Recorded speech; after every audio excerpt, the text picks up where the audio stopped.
सोलापूरहून गोव्याकडे जाणाऱ्या एका खासगी प्रवासी बसमध्ये शॉर्ट सर्किट होऊन अचानक आग लागली। या आगीत संपूर्ण बस जळून खाक झाली आहे। ही घटना कामती खुर्द येथील पाटील HP पेट्रोल पंपाजवळ घडली।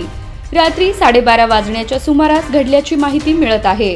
पेट्रोल पंपाजवळ MH13 AX0774 क्रमांकाची बस डिझेल भरण्यासाठी थांबली होती।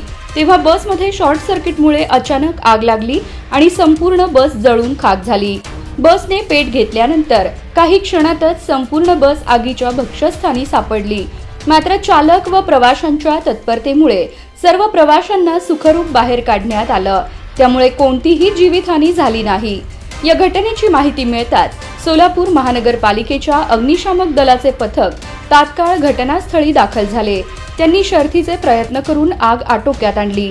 या दुर्घटनेमुळे काही काळ स्थानिक परिसरात खळबळ उडाली होती। बसमध्ये तांत्रिक बिघाड होऊन शॉर्ट सर्किट झाल्यानं ही आग लागल्याचा प्राथमिक अंदाज आहे। आगीचं नेमकं कारण काय याचा तपास प्रशासन व अग्निशमन विभाग करत असून पुढील कार्यवाही सुरू आहे।